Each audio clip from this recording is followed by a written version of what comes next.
is the Vintage RPG Podcast, your source for the best in classic and contemporary RPGs. With your hosts, Hambone and Stu. Welcome to the Vintage RPG Podcast, coming at you again from the clubhouse, hidden somewhere in the swamps of New Jersey. I'm John Hambone McGuire, and with me, as always, is the founder and publisher of Unwinnable. There's no joke today, folks, and it's great because we've had so many guests recently. I haven't had to come up with any kooky jokes on the fly, but Stu Horvath is with us as always, as well as Jacob Mooney, here to talk about Machine Impossible, out now on itch.io. How's it going? It's going great. It's going great. I've been running Machine Impossible at some local events here in Chicago, having a great time. So it's all been very nice. Well, very cool. Why don't you tell our listeners a little bit about it? Sure. Machine Impossible is the TTRPG where you play as cyberpunk superspies, putting everything on the line to save the city that they love from the cruel, greedy corporations and organizations trying to own everything. It's not inspired at all by the state of things today. Just a completely apolitical game. It's coming not, out of nowhere. yeah, absolutely apolitical. Play it at Thanksgiving. I'm sure it will be very uncontroversial at Thanksgiving. Yeah.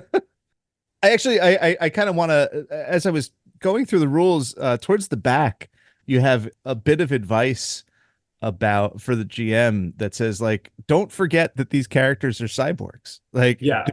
Don't let your players forget that these are cyborgs. And it came at really almost immediately after I thought to myself, wow, man, these kids are really brave doing this with no powers and stuff. I kept forgetting that they are actually cyborgs, because I think that just the theming of the game speaks to stuff that frustrates me so much on a personal level about how the world works, that you want to play. I wanted to play it as just normal people, because I would love to have the ability to make that change happen. And we have that bit at the beginning of crew creation where we talk about who you work for, and we say, you work for Circuit, this group of citizens. They're self-organized. There's no central leader. Everybody has the same amount of authority as everybody else, and that's taken from real groups today who are political activists who are out there organizing protests, and they literally work like that. So we take inspiration from real people who don't have any powers, who are doing far more brave things than me writing a book about it. Was there an aha moment that the game came out of, that you were just I need to write something that will get this out of my head? Yes, but it's not going to be what you think. I watch a lot of Dimension 20, and my favorite of their seasons is Starstruck. And they have they're running 5e, but they have some custom rules for spaceship combat. So one person is the pilot, and they get this kind of ship abilities. One person's navigation, one person's engineering. And at the top of the round, they have this kind of specialty dice system where they can devote dice here or there for the turn. And they would get to the top of the turn and be well, what do you think we should do? Should we devote more to shields, or should we devote more to attacking right now? And something clicked in my head that I was that's a juicy ass decision for players to be making. Let's make the game all about that. And that became, well, who has that kind of thing where they're devoting where kind of power is? Is it wizards? No, it's cyborgs. So I was oh, cool, cyborgs. And then I had this idea of what I want for you as the player to experience is this feeling of I want you to feel like you're a genius. Not even for doing anything super complicated, but I want you to feel like a genius for having points in attacking that you aren't using. And then you get into a situation where you need to attack and you go, oh, I've got the exact right thing. I'll shift my points into attacking. I want you to feel like a genius there. So we were what is that? That's kind of a spy kind of thing to do. And James Bond has a bunch of tricks that he's given at the beginning of the movie, and he feels like a genius when he realizes that he can use his laser watch in this situation. What if you were the bag of tricks, right? So we went from Starstruck to this system of being able to flexibly reallocate your power to, oh, you are super spies. And then when we were there, I said Billy Eline is my co-founder of Smiling Mythos Games. And we were working together on this. It's kind of like my baby, but like we were having design discussions every week, and we were like, oh, so you're super spies. You have to care about this place why do you care about this place that you're in? And that's how everything else kind of like fell out of that, and kind of had the whole ethos of the game kind of fall out of that instantaneously. I think that's such a cool and unique take. Especially like, I'm flipping through the PDF right now, which is great to be able to do that. And I'll tell you, like in big letters, essentially page 1, you're in love with this city. Mm-hmm. And I think it sets such a really beautiful tone and real like a North Star for the players to be able to follow. Absolutely. And inform the, again, they're able to make what they have autonomy. They can make whatever kind of decision they want to make, but at their core, they know that this is why we are in this. It's not just like, oh yeah, you guys met in a tavern, there was a bar fight, and now you got to go like fight a dragon. It's like, no, you're in love with this city. And I think, and you said you're calling it from Chicago, right? Oh yeah. So you are in one of those cities, and there are cities like it across America, but there are certain cities that if you are from there, there is a true degree of pride and ownership of that city. I mean, for me, it's the entire state of New Jersey, and I think Stu will back me up on this. But like, when if someone's like, I'm from Chicago, you're like, that person loves their city. And I think that's such a cool thing to bring to this. I've always been like drawn to cities because I was born in New York City. I went to Chicago for college and stayed there. And for 2 years, I was a designer on Magic the Gathering. So for 2 years, I was living out of Seattle. So oh wow, East Coast, Midwest, West Coast. I've lived in cities across the country, and I have my preferences. And part of this, like I prefer Chicago, I guess, because I'm back here now. And part of this was from that, right? You're like, you're in love. What city are you in love with? We had this beautiful quote from one of our play testers, actually, that we just took that and put it straight into the game. Let me bring it out really quickly. It's in world creation.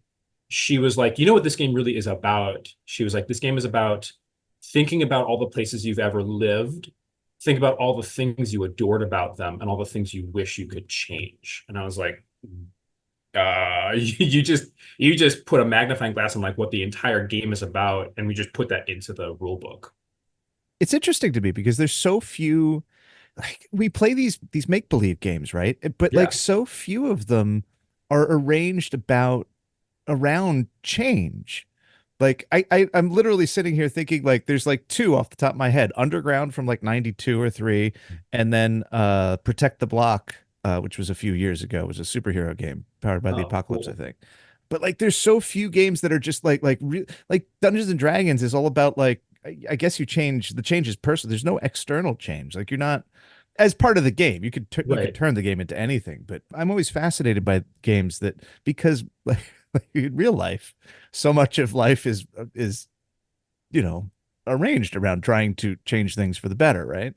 Right. Yeah, for sure. I think that like we were in a interesting spot again when we were like, oh, you have to care about we landed on that, like, you're in love with this city after being at Super Spies famously not tied to a place, right? Yeah. Like we were like, is this a problem for a game that we're about super spies, but you're super spies that are like, you care about this one city? And something about the scale of the experience we were targeting, we want this game to be a game for people who want to run 1-shots, or people who want to run 3-shots, or like small campaigns, or like palette cleansers between their big D&D campaigns. This is a simple, lightweight game that's really easy to pick up and play. And for that reason, we can't do you meet at a tavern. We needed a, like you said, North Star of like, why does my character instantly care about everything that's happening? And like the world building exercise that's in the game, and the fact that we start with you're in love with this city, just solves that. So from a certain perspective, it's like practical, right? Because you're just like, no DM needs to worry ever about who these people are, why are they hanging out together, and what do they hope to achieve. You just know going in. And you start with world creation, right? You don't even get to character creation until later. It's just You like don't we get got to to character build. creation until later, like, because world creation is the most important part. And we like Billy and I are really big believers in the importance of session zeros, and we know how hard session zeros can be sometimes. So we were just like, we can kill two birds with one stone here. We need them to care about the city. Can't do that walking in unless you built it yourself. Mhm. And hey, if you're building a city, you're really having a session zero conversation. So we made sure to like really work and sculpt those questions to do things that are going to get people on the same page. Visually, what are we looking at? Emotionally, what's the vibe when you're walking down the street of this city? What are the problems this city is facing? And why, despite everything, do you love it? And without fail, like, if I was talking about a superhero and said all of those things about them, you'd be like, that's a compelling superhero. Without fail, when we run this world building exercise, everybody gets to the end of it and they're like, we have to play now. Like, I'm in love with this city. And we get such wild cities too. We've had multiple underwater cities. We've had a city that is like bio computing. Everything is both an animal and a computer. So when you're like hacking something, you can hack the floor to open up a mouth and like swallow somebody whole. We've had a city that is like, oh, there's actually no real computers. It's all like a mycelial network, and you're in a big tree. And when you install a component, you are grafting it into your body like a botanist would. So Geez. the things that have to be true about your city is that everybody has to be a cyborg, or everybody has to work like a cyborg, and you have to have the internet or something that works like the internet. Literally, you can do anything else, and as long as you answer all the questions, you can have a blast. Wow. And I'm looking at now at the sort of the city creation, the environment, aesthetic, resource, enemies table, and I'm just like, oh yeah, this really is not like the potential for it to be like the third thing on the list is rainforest. It's like, that's not something I think of as cyberpunk, and it's not a cyberpunk game. It's not, but when you begin the game and you know that two things are true: one, we are in a cyberpunk pseudo dystopia, and two, we are deep in the Amazon. You're like, I have a mood now. I was just running a game for some people, and they we're gonna be on the One Shot podcast. They made a city that was wood paneled solar punk was the aesthetic, and it was Sweet just like, baby James, put it in my veins. This is wild. Absolutely. A wood paneled cyberpunk, animal people, very few true humans, and we're off to the races. It's like, yeah, put me in that world. This is crazy. All of the flying machines look like beetles. Like, this is nuts. Give it to me. More. You have to establish what your resource is, and we're clear that you can have a resource that everybody needs because it's vital to everyday survival, and that's why control of it is, important. Or you could go, this is a fantastical, crazy resource that even if you get a little bit of it, it's like changes the trajectory of the life immensely. So powerful organizations want as much of it as possible because it's powerful. And this group of people whose city was Mass Effect style, like a migrant fleet of ships just traveling through space, were like, what if our resource is swords? And it was like, yeah, tell me more what's going on with these swords. Make this work. It's like, okay, they're swords from an ancient alien civilization that's super highly advanced, and they're like science and magic, and they can like hack things. I was like, okay, say no more. We've got magic swords. That's the resource. Phenomenal. Let's go. So you mentioned that you worked as a designer for Magic: The Gathering. Yeah. Is that like, does that inform this, or is it 100%. Is it something you had to overcome? How does it inform this? So I have some friends at Magic that I have like given this to read at certain points in time, and one of them was like, I see you've put Colors of Magic into your game system. Let me talk to you about how I feel about that. And like, it's true, our like cyborg modes are there to kind of give you a feeling of the different colors of Magic, in that like you have in Magic the Gathering, you've got red mana that is good for doing red things like attacking or casting lightning bolt or things like that. And in our game, we have 4 resources: Fury, Armor, Flow, and Influence. And the cyborg modes that you buy into with your like install points to install cybernetic modifications, the first ability of each of our 8 modes, there's fully 40 abilities in the game, which is wild to balance, gives you access to something that generates and something that spends those resources. So that was like magic in that like 2 different things make Fury, and they spend them in different ways. But those things cannot use Armor or Flow or Influence. So when you are a player and you're making your decisions about how do I want to spend my points, you can go all in on what is essentially like red mana, or you can go all in on what is essentially like blue mana, or just like Magic the Gathering, you can build a red-blue deck. Clever. Or you can go nuts and be like, I've got 4 install points at level 2. I'm going to put a point in a mode that builds Fury, Influence, Armor, and Flow, and that's also useful. There's some challenges there, but like that's also useful. That's interesting. So, as a person who's played Magic, I'm looking at the character sheet as you're talking about this, and when you mention the color thing, it makes so much more sense. And I mean, granted, dear listener, the character sheet's awesome. One of the things I definitely want to commend you on is, as I've been reading through the book, I think you do a great job. And this is actually something we talked about in a previous episode with talking about His Majesty the Worm. I think you did a great job of teaching people how to do the thing. And how the game works, because there's a couple character sheets in here where it's okay, you have a blank character sheet, but then you also show some sample character sheets. Like you show like, okay, this is why this is filled in, this is why this is filled in, so people can like see and understand this. But now that you explain it like this, it makes even more sense to me. The yellow, would that be black or white if we're talking about mana? So yeah, the colors don't quite map exactly to. If anything, I would say that like yellow is our infiltration modes. It's camo mode, which lets you go like invisible or pretend to be somebody else, a la Mission Impossible. You can just like wear somebody else's face. And jet mode lets you be fast and nimble. It's what lets you do cruising stunts in the game.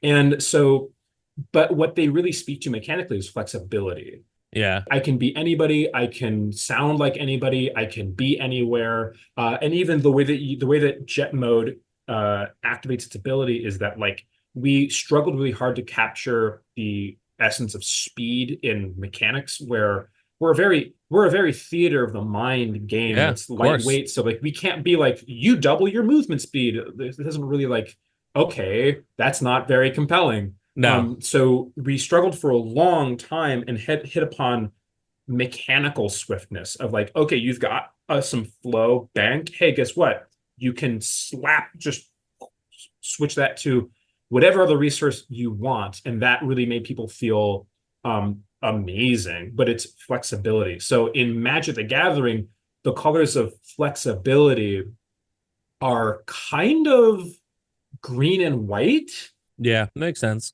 White's shtick is, I can do anything if you just give me time. I got to put a bill. I've got to make a bill and pass it through Congress before I can exile your creature. Yeah. But I can do anything given time. And green is like through harmony with the other elements, and I don't know. Green is the one that clicks the least in my personality. But it's like I'm ramping mana. I'm fixing my colors. I can be able to I have access to every card because I can get every land type on the battlefield or tap for any color of mana. So I would say that it's like green or white. And then our green color in Machine Impossible, that's hacking. So that's probably white black. Right. Of like, I'm using the black is amoral. It's not immoral. It just doesn't really see honor as useful. Right. So black is like, I'm going to subvert. And then like white is using the rules. So white black is, I'm going to hack into your systems and subvert them. I would say that like our hacking modes are white black. So one of the things that really jumped out at me with this from the beginning was the overall aesthetic and the vibe of it. Art wise, Machine Impossible is all vibe. Thank you for saying that. And it's all photographs that have been manipulated to kind of marry that similar aesthetic from the beginning to the end of the book. Talk to me a little bit about what was the choice to go with photographs instead of more traditional art stylings that most RPGs would have. Frankly, it was a cost-saving measure, but we also saw an opportunity because is it a detriment to our game that we never put a spotlight on like characters in terms of art? Yes, I think it is. Like in role-playing games, you want to see who you're role-playing as. Yeah. We didn't have the budget for that, flat out.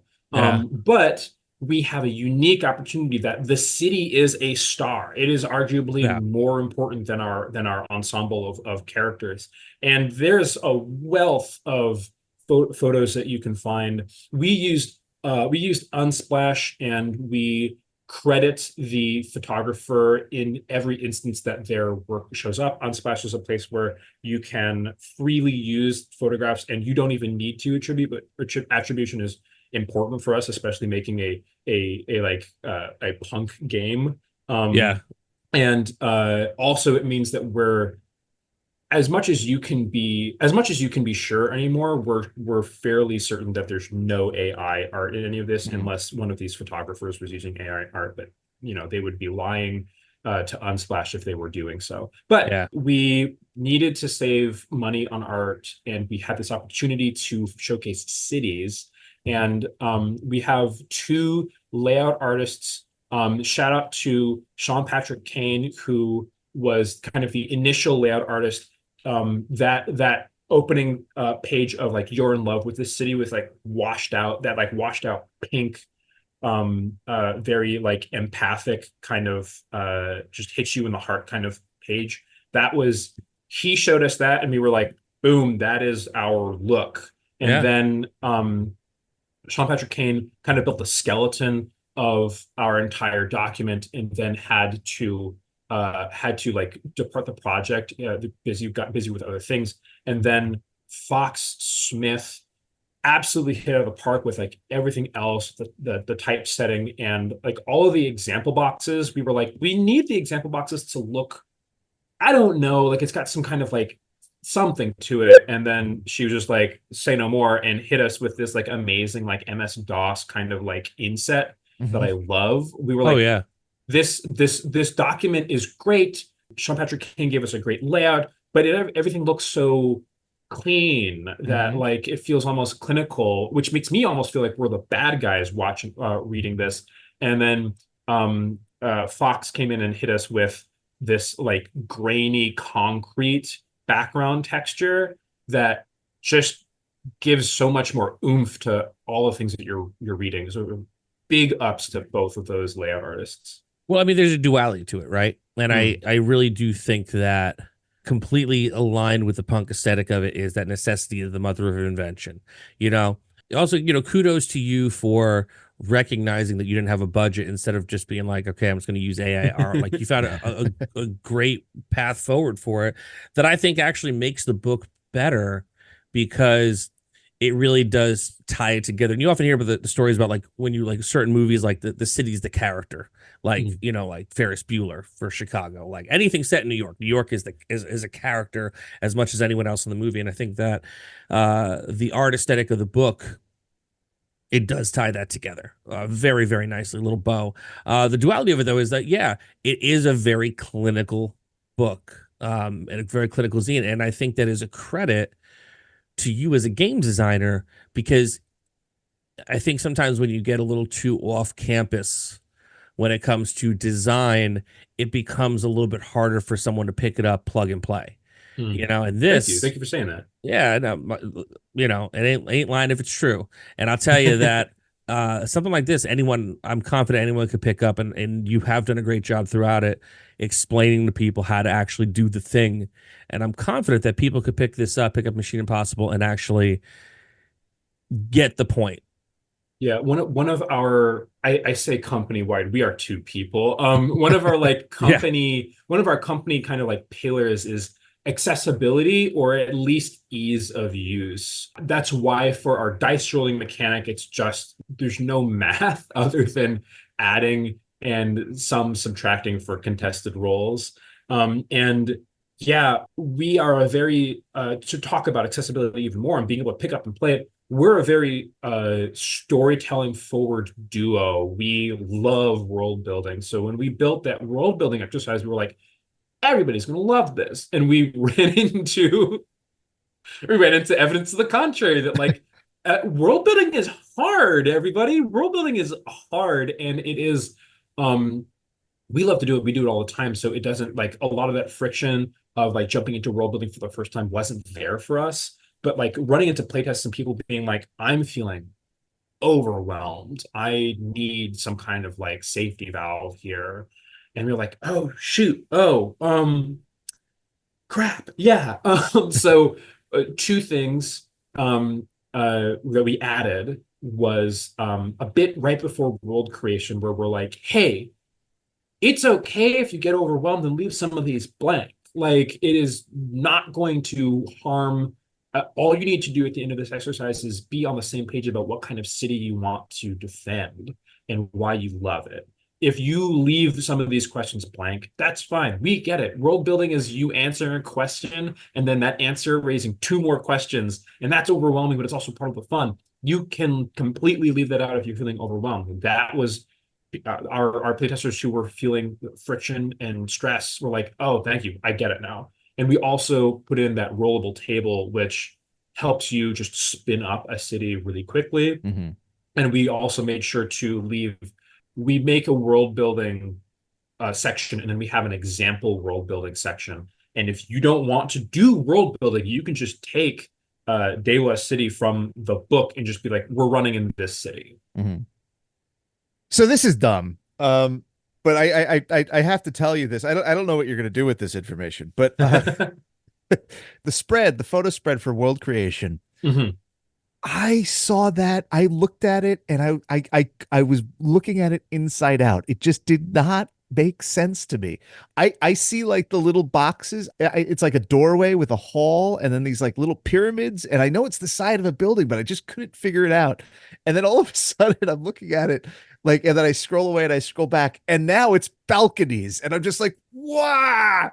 So it's just like, it's a photo that I don't know how, but I can see it both ways now, and it disturbs me greatly. It's a happy accident of like we were selecting photos that we thought would be great on Unsplash. We saw this exterior of this building that is kind of like if you imagine a building that like comes into like a right angle and then another right angle and then another right angle kind of zigzagging in and out to kind of make like an M where the points are facing out at you. But then it has those balconies on the corners of the M that are facing out at you. And we were like, oh, this looks lovely. Then we put it into the PDF. It gets cropped. We zoom in a little bit and we go, oh, whoa, I can see. So this was where we landed is that we like that effect. If you saw the picture at full size uncropped, you'd be like, oh, exterior of the building, let's move on. But now it has this kind of like added delightful effect of being like, my mind is being twisted into a pretzel right now.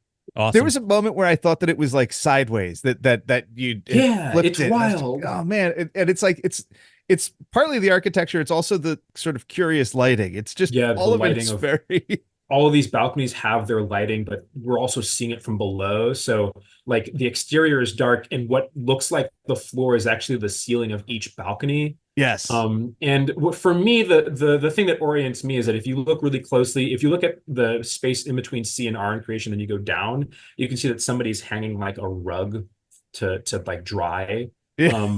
And that's like, oh, okay, so that's down.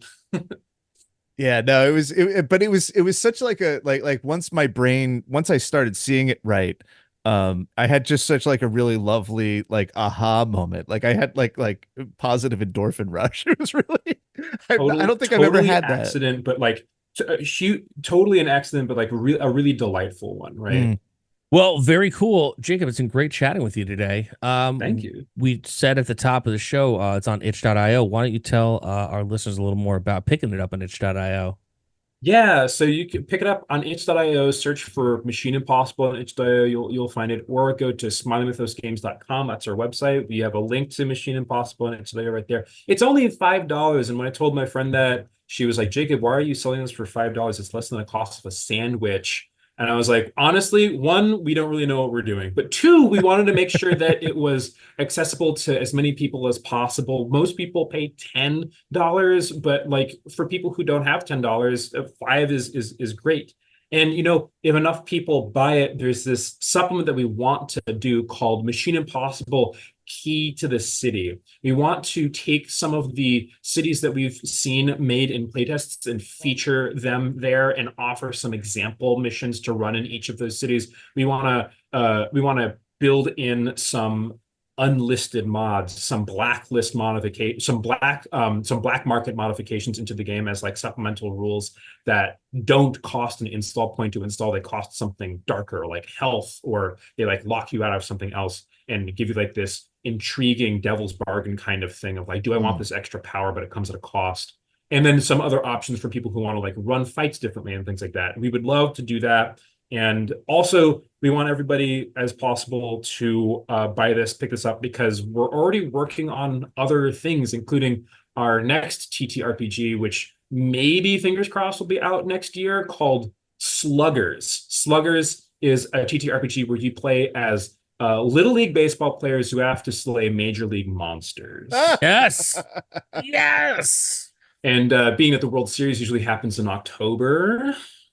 Yeah, buddy. And October is the spookiest month. We would love to have that game out by October. And part of what we make on Machine Impossible is going to determine the budget of that project. So we would love for everybody to go out and buy Machine Impossible. It's fantastic for one-shots. It's fantastic for palette cleansers in between campaigns. It's so easy to pick up. Truly, you can start with world creation without reading one page of the other rules and have a blast for half an hour or even 2 or 3 hours. Well, very cool. Machine Impossible, itch.io right now from Smiling Mythos Games. Jacob, it's been great chatting with you. Thank you so much for coming on the show today. It's been great chatting with you. Thank you for having me. Absolutely. And this has been another amazing episode of the Vintage RPG Podcast. Stu, where can people find you on the internets? You can find me on vintagerpg.com, where all the posts and podcasts live forever without algorithms or ads. And it's so nice to be able to see things full size. And a font big enough for my special eyes. They're special eyes? I didn't realize that. They are special eyes. Are they they're cybernetic enhanced, right? Well, clearly they're failing, because now I need to get a new prescription for my glasses. I'm like, the other day I just looked down and they say like 45 hits you kind of hard, like 45 and 60. But so apparently it's true, because I was looking down at my phone and I'm like, why can't I see and the font is massive on my phone. I'm like, why is it blurry when I'm wearing my glasses? And I was like, son of a bitch, I need a new prescription. Well, you can find me at the local optometrist, probably Target Optical. You can find me across the internet at John McGuire RPG. I've been posting more. I've been going places. I'm going to be checking out the 20-sided tavern. I'm going to go see Alex rip it up this weekend, and then I'm going to try to get back there again with Stu, schedules permitting. We're going to check all that out together. Brain Eaters is out. And by the time this episode airs, I will have it in hand. So if you want to check out Brain Eaters, the zombie survival RPG written by myself and Brian, the Neon Lord Shutter, you can boogie on down to braineatersrpg.com and take you to the Etsy store for 3-2-1 Action RPG and for Brain Eaters RPG. And we're also launching a new Kickstarter coming in October, 3-2-1 Action Games Monster Book. It's going to be an Attenborough-esque look at monsters. It's going to be our own monster manual. Everyone loves a monster book, so when you see notifications about that, please click on them, check it out, and please support the next. It's going to be on BackerKit. I'm actually trying BackerKit for the first time. BackerKit of Monster Book for 3-2-1 Action RPG. If you like the show, don't forget to rate, review, and subscribe. Your reviews really do help other listeners to find us. And if you really like the show, why not become a patron? Patreon.com/vintagerpg. We got a behind-the-scenes look at whatever Stu's working on. We got a behind-the-scenes look at what I'm working on. I actually just did something on the evolution of a map from drawing it in my hand and out of my head to the actual finished product. We have a tier where you can rip a game with me every month. I've been running Mothership. I think I'm going to run it again this month because we had so much fun the last time. Stu's got a tier where you can play in a West Marches campaign with OSE. We've got a killer Discord community that we'd love for you to be a part of. And for as little as $1 a week, you get the episodes early at some point, Friday or Saturday, depending on when we get to record them during the week. Patreon.com/vintagerpg. So for Stu Horvath, I'm John Hambone McGuire. May the dice always roll in your favor.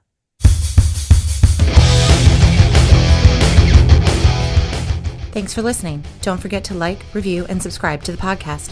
Every review helps other listeners to find us. The Vintage RPG Podcast is a ham-fisted production. Music by Dega West. Art by Schaefer Brown. If you like the podcast, you should also consider becoming a patron at patreon.com.